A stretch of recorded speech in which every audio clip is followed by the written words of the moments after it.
जनता ये समझने की कोशिश कर रही है कि किसकी गर्दन पकड़े वो। आप लोगों ने तो लेकिन कौन जिम्मेदार है खोज लिया है। नेहरू से लेकर जितनी पहली सरकारें थी वही जिम्मेदार है ना, आज पेट्रोल डीजल की कीमत इतनी ज्यादा है। तो पूर्ववर्ती सरकारें। अंजना जी, अभी आपने विश्लेषण दिखाया और आपने कहा, बहुत बारीकी से आपने समझाने का प्रयास किया। अब एक बारीकी में और बता देता हूं। पहले सरकारें पेट्रोल और डीजल की कीमतें तय करती थीं, फिर WTO के बाद धीरे धीरे उस पर सरकार का नियंत्रण कम होना शुरू हो गया। और मैं पूछना चाहूंगा कि वो कौन सा डेट है जिसके बाद सरकार का नियंत्रण पूरी तरीके से समाप्त हो गया। वो डेट है अक्टूबर 2014।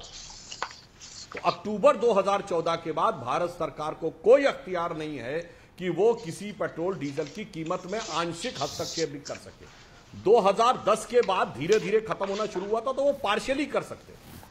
तो यही मैं कहना चाहता हूं, जब हमारी सरकार नहीं थी तो आप जो कहते हैं ना 2008 में, 9 में, 7 में, हां तब सरकार के हाथ में था, सरकार इंटरवीन करती थी और जो होता था वो करती थी। जैसे सरकार आज पीडीएस में 2 रुपए किलो चावल देती है तो सरकार देती है ना, उसी प्रकार से तब पेट्रोल और डीजल पर था। आज वो मुक्त हो चुका तो सरकार का कोई नियंत्रण नहीं रहेगा। अब मैं आता हूं दूसरी बात पे। उसके बाद जो कहा जाता है कि इतने रुपए कीमत में क्या, जैसे अभी आपने दिखाया, देखिए पेट्रोल डीजल के 3 प्रकार के खर्चे आ रहे हैं जो उसके ऊपर टैक्स लग रहा है।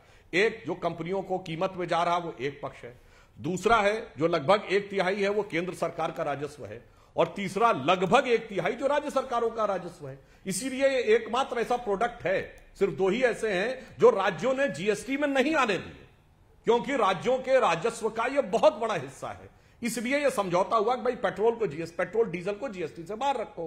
तो 1/3 कीमत हमारे हिस्से में, 1/3 कीमत राज्यों के हिस्से में। और एक और चीज है जिस तरफ लोगों को पता नहीं है, इनकी सरकार के समय में 1,40,000 करोड़ के ऑयल बॉन्ड्स लिए गए थे, और जिन्हें 2026 तक हमें ब्याज सहित चुकाना है, जिसका सिर्फ ब्याज का खर्चा 9,960 करोड़ रुपए हमें हर साल चुकाना है। तो एक हिस्सा उसकी कीमत का ऑयल बॉन्ड्स के मूलधन और ब्याज चुकाने में भी जा रहा है। देखिए ये 35 रुपए, 31 रुपए 16 फरवरी का हम आपको दिखा रहे हैं बेस प्राइस है। अगर तो देखिए एक्साइज ड्यूटी जो केंद्र का है 32.90 रुपए आप देते हैं, जो वैट है दिल्ली सरकार का वो देखिए आप कितना देते हैं। यानी कुल मिलाकर जो 35 रुपए के पेट्रोल है उस पर आप 53 रुपए तो टैक्स दे रहे हैं। ये कौन बताएगा सुधांशु जी, ये कौन बताएगा पवन खेड़ा जी? आपकी भी तो राज्य है, राजस्थान, मध्य प्रदेश अव्वल है टैक्स देने में। बहुत अच्छी बात आपने कही, अव्वल है। पवन खेड़ा जी बोलने सर फिर आ रही हूं आपके पास। पवन खेड़ा जी बिल्कुल बता रहा हूं। अरे बता रहा हूं पवन जी, एक बार बोलने फिर आ रही हूं। अंजना जी, मेरे मित्र वैसे तो बहुत पढ़ लिख कर आते हैं, लेकिन आज कुछ गलती कर बैठे। सबसे पहले डीजल और पेट्रोल का डीरेगुलेशन, सुधांशु जी मैं एक बार फिर मौका देता हूं आपको, किस महीने, किस साल और किसकी सरकार ने किया था? मैं एक बार वापस मौका दूंगा, मेरी वक्तव्य खत्म कर दूं, फिर मैं आपको जरूर कोशिश कीजिएगा कि मुझे उत्तर दीजिए। नहीं दे पाएंगे तो मैं पहले बता देता हूं।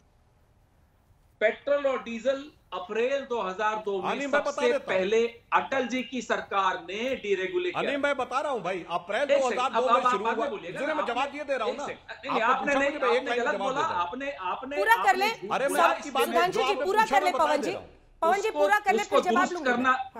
ठीक, उसको दुरुस्त करना मेरा फर्ज था, क्योंकि आपने यहाँ आकर एक गलत बयानी की। अप्रैल 2002 अटल बिहारी वाजपेयी सरकार ने पेट्रोल, अरे साहब बीच में काहे बोल रहे हैं मान्यवर, अटल जी की सरकार ने डीरेगुलेट किया। फिर आई हमारी सरकार, मणिशंकर अय्यर जी पेट्रोलियम मंत्री थे, उन्होंने जो एडमिनिस्ट्रेड प्राइसिंग रेजिम शुरू किया, वापस से एक तरह से रेगुलेट किया। अब आप जो जनता को गुमराह करते हैं मैं वो बताता हूं। आप कहते हैं कि डीरेगुलेट हो गया, मतलब अब जो मार्केट फोर्सेस हैं वो तय करते हैं। तो मान्यवर 2014 की मई में $108 प्रति बैरल पे जब हम खरीदते थे, तब हम 71 रुपए में दिल्ली में बेचते थे। आज की तारीख में $63 में आप खरीदते हैं, आप 90 रुपए में क्यों बेचते हैं? मार्केट तय करता है ना, आप कहते हैं। तो अगर डीरेगुलेट हो गया, मार्केट में प्राइसेस नीचे गिर गए, हिंदुस्तान में और दिल्ली में इतना आगे ऊपर क्यों बढ़ गए? मैं अंजना जी आपकी बात का जवाब देता हूं। आपने कहा कि भाई मध्य प्रदेश और राजस्थान वैट वसूलते हैं, बिल्कुल वसूलते हैं। 820% सेंट्रल एक्साइज डीजल पे और 258% सेंट्रल एक्साइज पेट्रोल पे माननीय नरेंद्र मोदी जी ने पिछले 6.5 साल में बढ़ाई। राज्यों को आप जीएसटी टाइम पर देते नहीं है उनका हिस्सा।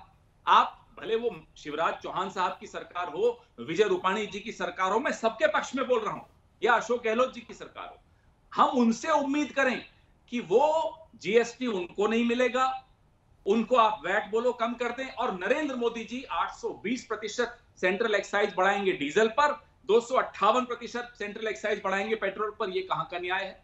ये आम आदमी को झेलना पड़ रहा है। कब तक आप कहिएगा कि देश के नाम पर और राष्ट्रवाद के नाम पर ये कीमतें भी चुकाते रहिए? जनता पूछेगी ना, कोरोना की महामारी, उसके बाद महंगाई की महामारी। सुधांशु जी। हाँ, अब मैं और ओएनजीसी पर भी जवाब दीजिएगा। वो कह रहे हैं ओएनजीसी को आपने बर्बाद किया है। डेट, हाँ मैं जवाब दे रहा हूं, हाँ मैं बिल्कुल जवाब दे रहा हूं। मुझे लगा था कि खेड़ा जी ने मुझसे पूछा कि डेट्स बता दीजिए, तो मैं डेट बताने लगा था। अब मैं अपनी बारी पे वो डेट बताता हूं। सच है, 2002 में डीरेगुलेशन शुरू हुआ, पेट्रोल का डीरेगुलेशन 2010 में खत्म हुआ और डीजल का 2014 अक्टूबर में। जब आप 2002 तक गए तो ये भी बता दिए 2002 में क्यों डीरेगुलेशन हुआ, फिर वो भी बता दिए चूंकि 1 जनवरी 1995 को हमने डब्ल्यूटीओ में जिन शर्तों पर साइन कर दिया था, उस कारण से वह बाध्यता थी कि आपको यह करना ही था 2002 में।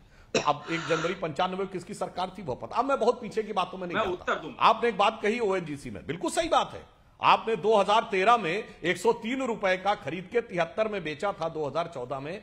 वही तो मैंने याद दिलाया, 1,40,000 करोड़ के ऑयल बॉन्ड्स जो आपने बजट में भी नहीं शो किए थे ताकि फिस्कल डेफिसिट ना हो, वो आपने नौरत्न कंपनियों के ऊपर डाल दिए थे। जरा ओएनजीसी की बैलेंस शीट दिखाइए 2014 की, सारा घाटा आपने ये सारा बॉन्ड उनमें दिखा दिया, जबकि सोवरिन गारंटी भारत सरकार की थी। यानी ये 1,40,000 करोड़ मैं ब्याज सहित भारत सरकार को लौटाना था और वो आपने डाल दिया उन कंपनियों के खाते में। अब दूसरी बात मैं कह रहा हूं, जो मोदी जी ने कहा, आपने जो ओएनजीसी की बात कही, यहीं पे तो मैं कह रहा हूं, जहां तक आपकी सोच नहीं जाती है, मोदी जी उसके आगे की सोचते हैं। अगर भारत को पेट्रोलियम में आत्मनिर्भर होना है तो सिर्फ जमीन से निकलने वाले तेल से नहीं। अरे भाई, दुनिया में एथेनॉल बहुत बड़ा एक पेट्रोलियम का सोर्स है और भारत एथेनॉल किससे बनता है? गन्ने से।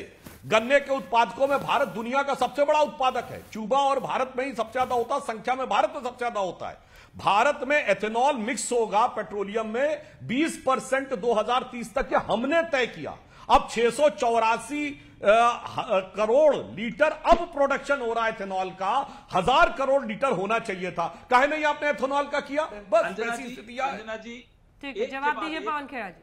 पवन खेड़ा जी, एक के बाद एक गलत बयानी सुधांशु जी के मुंह से मैं उम्मीद नहीं करता था कि वो करेंगे। डब्ल्यूटीओ का ये बार बार उदाहरण लाते हैं। मुझे कारण बताइए कि 2002 के बाद वाली सरकार, जब मणिशंकर अय्यर जी पेट्रोलियम मिनिस्टर बने, तो उन्होंने एडमिनिस्ट्रेटेड प्राइसिंग रिजीम वापस कैसे ले आए? क्या वो इस तथाकथित डब्ल्यूटीओ करारनामे के खिलाफ नहीं जाता था? नंबर 2, आप कहते हैं 1,00,000 करोड़ आप दे चुके हैं। गलत बोल रहे हैं आप। 3,500 करोड़ अब तक आप दे चुके हैं और अभी जो बचा है वो 1,30,000 करोड़ है। आपने जो अर्जित किया है पिछले 6.5 सालों में सेंट्रल एक्साइज से, वो है 21 लाख करोड़। हिसाब दीजिए बाकी कहां गया, बताइए कहां गया।